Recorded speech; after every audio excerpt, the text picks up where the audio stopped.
북한이 핵 문제를 가지고 드디어 모험을 시작했습니다. 북한은 오늘 돌연 핵 확산 금지 조약에서 탈퇴하겠다고 일방적으로 선언했습니다. 자, 93년도에 핵 확산 금지 조약 탈퇴를 합니다. 이 사건이 너무 셌어. 너무 맞아. 셌어. 진짜 셌어. 어렸을 때 봤는데도 기억이 나더라고요. 그래요. 맞아요. NPT 탈퇴는 너무 컸어, 북한이. 이때가 갈등의 최정점이었어요. 그러니까 이것 때문이야. 이날 때문이야. 이날 때문에. 최정점이에요, 최정점. 맞아, 여기서 저 사람. 하나. 아, 굉장히 진짜 셌어요.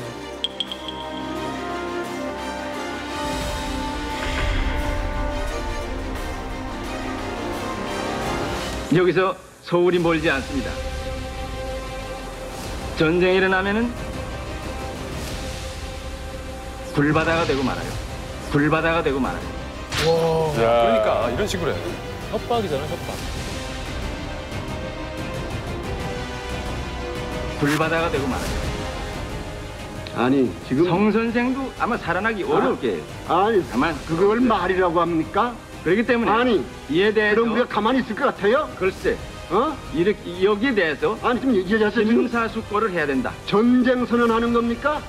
그쪽에서 전쟁 선언을 했다는 거예요. 말은 왜 듣지 않고 무슨 아니. 뭘 절고 있어? 뭐 전쟁에는 전쟁으로 대응한다. 그렇죠. 아니 명백해. 회담하는 자리에 나와가지고 전쟁 얘기를 꺼내는 의도가 뭐예요? 그쪽에서 전쟁 선언을 했기 때문에 그런 거야.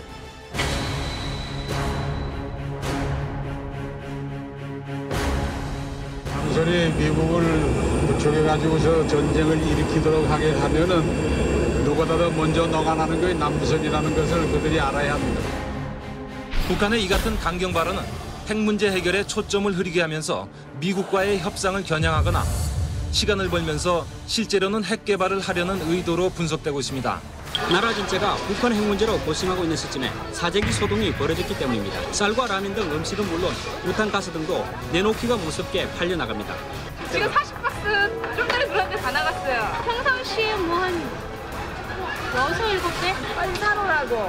다 뭐하고 있냐고. 누가요? 사람들이요. 난리가 났습니다. 사재기 얼마나 날렸는지. 와. 전쟁 준비 태세를 강화하고 있습니다. 이에 따라 올해 국방백서는 북한이 주적임을 명시했습니다. 북한 핵 개발의 시작과 함께 탄생한 주적입니다. 난리가 났습니다. 불바다 발언이 있고 나서요. 우리나라 모든 언론에 불바다라는 말이 나왔고 정말 이 마트에서 사재기 어마어마했습니다. 이때 라면을 살 수가 없었어요. 예, 저 당시 기억나세요? 저는 어렸는데도 이 불바다 이게 너무 충격적으로 다가왔던 말이 기억이 세잖아. 네. 또 이제 이 놀라운 점이 이 불바다 발언, 우리 수없이 많이 봤던 저 불바다 발언이 나왔던 게 이게 판문점 회담장에서 맞아요. 그 평화를 협상하는 자리에서 나왔다라는 여기에서. 사실이 맞아요. 정말 아이러니한 사실인 네. 것이고 어떻게 이런 자리에서 이런 끔찍한 말이 나온 건지. 예, 이때가 바로 소위 북핵 1차 위기였죠. 90년대. 93년도부터 북한은 우리가 자유권 발동으로 핵을 평화적인 목적으로 개발한다. 간섭하지 말아라 그래서 이렇게 나오면 우리는 NPT, 핵 비확산 조약을 탈퇴하겠다고 위협을 했고 네.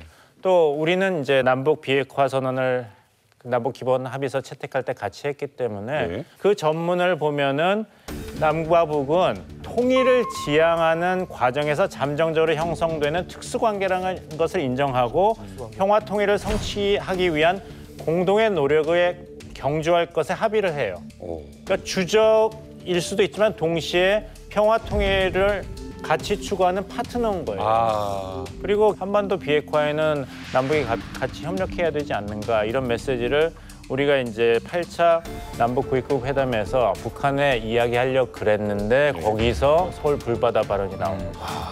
그랬군요. 근데 이제 북한에서는 우리가 NPT 탈퇴했으니까 우리는 핵 무기 보유할 권한이 있다 그러는데 이거는 틀립니다. 왜냐하면 북한이 유엔 회원국이지 않습니까? 네. 근데 유엔은 또 입법권이 있습니다. 회원국에 대해서는. 그래서 북한이 제1차 핵실험을 한 다음에는 북한이 핵무기를 포기해야 된다는 것을 결의한 안보리 결의안 1718호가 통과되었죠. 그러니까 북한은 핵탄두를 포기해야 될 의무가 있는 것입니다. 유엔 회원국으로서. 그때 회담장에서도 분위기가 살벌했어요. 네. 남측과 북측 기자들 사이에 살벌한 분위기가 오갔거든요. 실제로 북한 기자들이 이렇게 얘기했어요. 선배들한테 들어보니까 전쟁을 하겠다면은 우리도 그 방향으로 나갈 수밖에 없다. 남측 기자들도 대한민국을 위해 목숨을 바칠 각오가 없으면 미국 여권을 준비하라. 이렇게 배짱 있는 발언들 떵떵했거든요. 근데 그때 북한이 핵 개발을 공식적으로 천명했던 시기였기 때문에 그래서 그때 당시 정부가 군사적으로 북한이 개발하고 있는 핵이 고도화되면 서울로 떨어질 수 있겠다라는 경각심과 공포감을 우리 국민들이 가진 거고 그에 대한 반작용으로 국방백서에 주적이라는 표현이 등장하게 된 거죠. 우리가 이제 주적이란 말을 공식적으로 썼던 것은 이제 1995년 국방백서에 처음 이제 등장했어요. 국방백서. 국방백서라는 것은 우리나라 이제 각종 국방 정책을 국민들에게 쉽게 이해할 수 있도록 만들어서 발간하는 책자인데 그런데 이제 95년도 국방백서에 북한을 우리의 주적으로 상정하면서 처음 국방백서에 이제 등장한 것이죠. 주적이라는 것이. 저는 이제 아까 우리 영상에 보면은 북한 그 박영수 대표가 보면은 즉흥적으로 나온 것이 아니고 대본을 보고 살짝 보면서 읽고 있어요. 상당히 이제 계획적으로 조율된 단어구나. 예. 여기서 서울이 멀지 않습니다. 전쟁이 일어나면은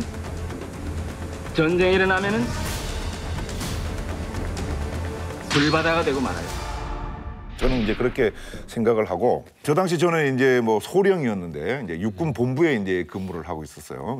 그래서 이 발언이 있고 나서 바로 전쟁에 잘 대비하라는 그런 이제 지시들이 이제 계속 내려갔고 나중에 이제 밝혀진 거지만은 이 당시 이제 미국에서도 이제 항공모함 5척이 동해로 이제 전개를 했었다 그러잖아요. 그야말로 이제 전쟁 직전 상황까지 이제 갔었던 그런 걸로 이제 기억이 남습니다. 그러니까 미국은 정말로 이 전쟁에 개입을 하려고 했나? 그렇죠. 미국 분위기 당시는 전쟁한다였어요.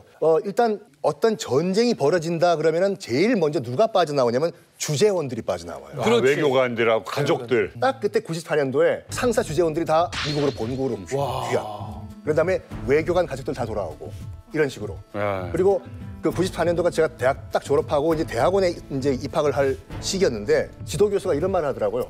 제가 이제 그 한국에 들어가서 잠깐 정리 좀 하고 오겠다고 하니까 너 지금 한국 들어가면은 어차피 못 온다고 전쟁 나기 때문에 그러면 넌 안 오는 걸로 하고 네 자리를 다른 애를 넣어주겠다. 이 정도 분위기였다니까. 94년 저는 대위였습니다. 인민군대위. 대위. 인민군대위인데 제가 있던 부대가 헌성 그 부대였어요. 방사포, 자주포. 서서히 불바다 사정권에 두는 거. 이게 항해북도 신계에 있는데 실제로 서울까지 사정권에 되려면 개성 장풍 개풍으로 설정으로 나와야 돼요.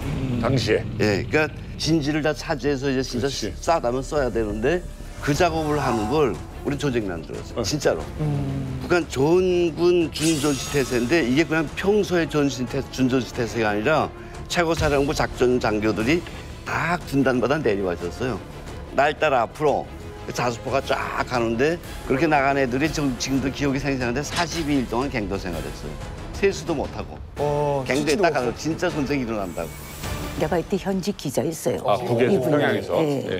그래서 우리는 이렇게 큰 소리 치면 위험하지 않다는 걸 직감적으로 알아요. 일부러 치는 거구나. 이건 대화하자는 북한 공산 집단의 말버릇이에요. 전술이고. 이렇게 딱 보세요. 좋은 말씀이에요. 이 불바다 협박을 하는 바람에 그 이후에 회담들이 미북 회담들 다 트인 거예요. 그렇죠. 회담의 방식이에요. 미천이 없는 놈들이 공갈적인 회담 메시지예요. 이렇게 딱 보시면 돼요. 그리고 저게 대화를 요구하는 어떤 워딩이면은 중간에 통역이 필요한 거 아닌가요? 너무 심각한 차이가 있는데. 기계를 만들어야 돼, 기계를. 전쟁이 일어나면은 불바다가 되고 말아요. 북한의 대남 공갈 전략은 김일성, 김정일, 김정은부터 세대오는 거예요. 그렇죠. 이건 한 톨도 변한 적이 없는데 대한민국은 정권이 계속 5년마다 바뀌어요. 나오는 분마다 새로운 대북 정책을 내놔요. 아무리 안 넘어가는 거 다 알지만은 또 넘어가게 돼요. 왜냐하면 그 당시 대통령은 북한과의 어떤 군사적 어떤 마찰도 없기를 바래요. 북한은 그걸 아는 거예요. 그러니까 북한은 변함이 없는데 대한민국 스스로 변하고 북한이 변한 줄 알고 자꾸 응하는 거예요. 여기에 문제점이 있다는 거예요, 저는. 꼭 그렇지는 않은 게 한 번, 두 번 하면은 전략적인 우위를 점할 수 있는데 이제는 익숙해지거든요. 이제는 북한에서 세게 발언을 하면은 이제는 첫째는 무뎌지죠.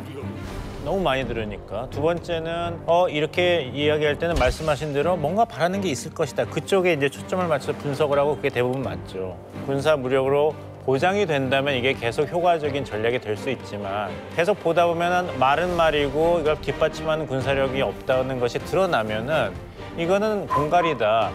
거리에서 파는 공갈호떡 있잖아요. 예. 이만한데 한 번씩 안에는 아무것도 없고. 봉 교수님 말씀이 맞는 게 북한이 그 뒤로 10년 동안 서울 불바다 발언을 4번 더 썼어요. 그리고 라면 사재기 현상은 더 이상 일어나지 않았고 오히려 북한이 미사일 발사를 하고 이런 벼랑 끝 전술을 할수록 전 세계가 북한을 제재하면서 북한이 오히려 경제적으로 굉장히 목줄을 쥐는 부적절한 어떤 부작용이 발생이 됐습니다. 그래서 꼭 그렇지만은 않은 것 같아요, 저도. 자, 주적이라는 단어가 사전에서 보면은 말 그대로 주가 되는 적이라는 뜻이고요. 자, 오늘 이반갑에서는 사전의 의미, 그 이상의 함의를 가지고 있는 이 주적이란 단어에 대한 모든 것을 파헤쳐 보겠습니다. 네, 주적은 북한.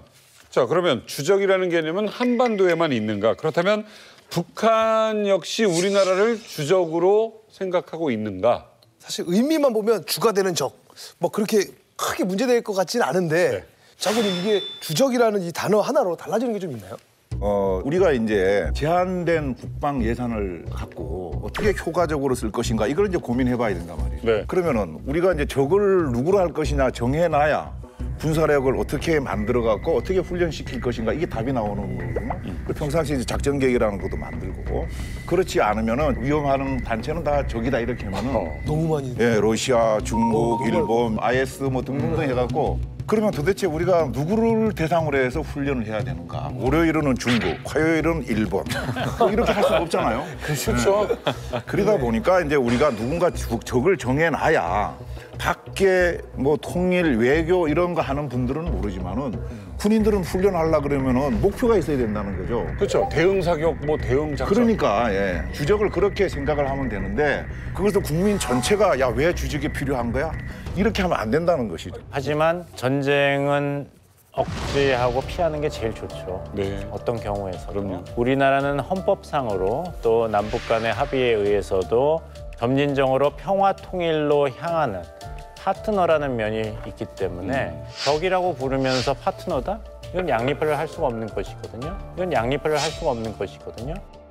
그리고 주적으로 규정한다면은 우선순위를 정한다는 군사적 전략적인 고려는 저도 인정을 합니다만 그러면 나머지 국가들은 어떻게 하는가? 여기 또 곤란한 문제가 있고 그러면 북한 위협이 사라진 다음에는 또 다른 나라를 꼭 주적으로 만들어야 되는가? 과연 우리의 안보는 적이 있어야만 규정될 수 있는 안보인가? 이거는 항상 소극적이고 부정적인 안보에 불과한 것이죠. 근데 솔직히 교수님도 마음속으로는 그래, 하긴 적으로 보자면 북한밖에 없지라는 생각 안 하세요? 우리 한번 생각해 봅시다. 국제정치학에서 구성주의라고 있어요. 컨스트럭티즘이 뭐냐면은 현실은 그냥 있는 게 아니라 구성된다는 것이 구성주의의 핵심인데 우리가 북한에게 위협을 느껴서 북한을 적으로 규정하는 것인지 아니면 우리가 북한을 적이라고 규정했기 때문에 북한으로부터 위협을 느끼는 것인지. 실질적으로 우리한테 막 뭐라고 하잖아요. 총을 쏘고 있고. 그렇죠? 그렇게 볼 수도 있죠. 네. 하지만 우리는 경찰관, 군인이 어떤 무기를 소지했을 때 위협을 느끼나요? 아니잖아요. 그렇죠. 하지만 북한 군인이 무기를 들고 있으면 무섭잖아요. 무섭죠. 그러니까 이제 이런 얘기가 있습니다. 어떤 여학생이 밤길에 학원 끝나고 집에 오는데 뒤에서 어떤 남자가 따라오는 것 같더래요. 그래서 빨리 걷는데 계속 따라와가지고 뛰었는데도 따라와서 그 남자가 등 뒤를 탁 치더래요. 그때 느낌이 어떻겠어요? 이거 너무 무섭죠. 너무 무섭죠. 뒤를 돌아보니까 오빠더래요. 야, 넌 줄 알고 같이 가려는데 왜 이렇게 자꾸 뛰어가냐. 오빠, 오빠가 죽는 줄 알았다. 오빠가 적이긴 한데. 오빠가 적이라고. 오빠라는 걸 아는 순간 위협을 느끼지 않는.